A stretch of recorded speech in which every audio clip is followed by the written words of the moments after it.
"You're on my property and I'm calling the sheriff," she yelled, striding through the woods in fuzzy pink slippers, a yapping terrier stuck under one arm, and a clipboard clutched as if it were her sword of justice.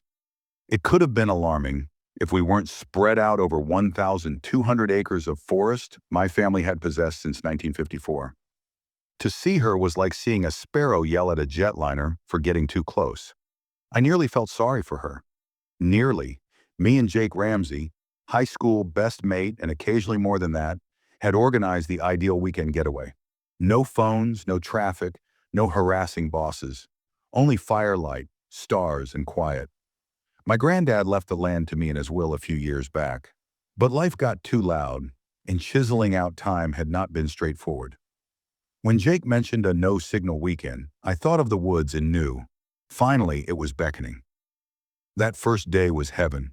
We camped on the river bend, cooked steaks on fire, and cannonballed into the frigid water like summer vacation never stopped.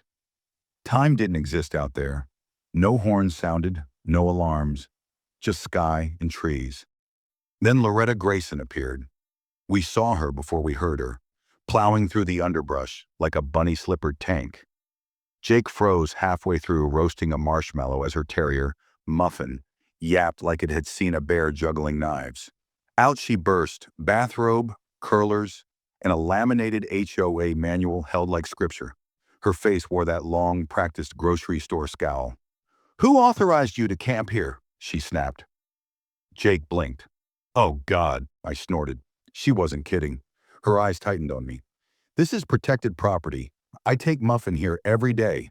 I don't like outsiders trashing it with fires and whatever this is." She indicated our camp chairs as if they were contraband.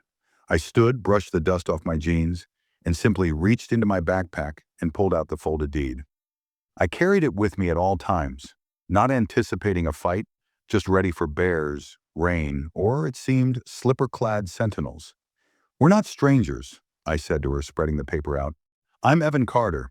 This property's been in my family for 70 years, all 1,200 acres of it." She glared at the deed as if it were written in code, not even wanting to touch it. "Impossible," she jeered. "My great-uncle hiked this path every Sunday. This is community land. You can't simply own a forest." Jake swooped in and grumbled. "Pretty sure that's literally what land ownership is." She twirled, Muffin leaping like a popcorn kernel. "You'll regret this. You can't just walk in and act like you own this place. I know people." I smiled. "So do I. One of them's my cousin. He's a lawyer, also the county assessor." She stumped off, slippers slapping, threatening sheriff-level payback. Jake and I just stood there, then shrugged. "S'mores?" he asked. We were laughing, but something discomforting settled in. Loretta was more than just a nosy Parker. She was volatile. The next morning began like a fantasy. Coffee on fire, skipping stones, deer drifting by like living postcards. We'd almost forgotten Loretta's rage until we heard the rumble of an ATV cutting through the silence. She returned sillier than ever. Neon orange vest, clipboard in one hand, spray can in the other, issuing orders like a low-budget actress in a park ranger movie. "What are you doing?" I asked. "Marking diseased trees for removal." "Safety hazard," she snapped, eyes fixed on her Google Maps printouts. Jake muttered, "Pretty sure the only thing diseased is her grip on reality." She whirled on us, holding her clipboard as if it were a sword. "You'll be fined. This arrangement's illegal." "By whom?" "The Wrathful Forest Ladies Guild," I said. She blushed, but I reached in my pocket and took out my phone. Airplane mode, full of PDFs of the land survey. By the map, we were well inside our land. If anything, she was the one trespassing. She refused to look, storming off once more, hollering about the sheriff. Jake shook his head. 2 days till she's back with a chainsaw and a goat. He wasn't far off. At sunrise, in place of deer, we received the hum of a chainsaw. Loretta, without the robe, now sported a too-tight orange vest marked Volunteer Forest Warden, glitter-glued, of course, and Muffin followed along in a rhinestone harness. Jake, in mid-jerky bite, grumbled, "Here we go." She began tagging trees with orange tape, ticking off her clipboard like she was making her grocery list. Then, amazingly, She dumped powdered cement into our fire pit out of a tote bag. The fire hissed and died in a cloud of gray smoke. "You're welcome," she replied smugly, wiping her hands. "Jake," I said, pointing, "did she just pour concrete over our fire?" I flashed a laminated notice. Ownership proof and authorized fire use. She looked at it skeptically. Fraud. Crappy Photoshop. And then she revved the chainsaw once more for theatrics and stomped away. Then we discovered our tent cut open, our cooler spilled out, marshmallows chewed in half and given back. Her note stuck down with a butter knife. Nature deserves better. Ruin a parking lot. War was now on. I phoned my cousin Nate Pierce, surveyor, occasional lawyer, full-time mayhem aficionado. He came an hour later with donuts, a battered truck, and a briefcase of petty revenge. "Let's ruin her day," he said. We strolled the edge, inspected every inch. Our claim stood. Her cabin, 15 feet over onto our property. "She's been cussing at us squatting," Jake chuckled. Nate wrote up a cease and desist, laminated, pinned it to a tree. That night, Loretta sneaked back. No chainsaw this time, only a scowl. Her lips pursed, but she said nothing. Just turned and disappeared. Jake whispered, "Forest ghost exorcised." But we weren't sure she was finished. Next morning, gravel crunching. A sheriff's SUV came by. Tom Daniels, tree trunk built, tipped his hat. "Got a call. Reports of unauthorized camping," he said. Loretta brought up the rear in khakis, smug, muffin sporting a vest. "They've been here for days, noisy, campfires, phony documents." I produced the deed and survey. Tom examined them.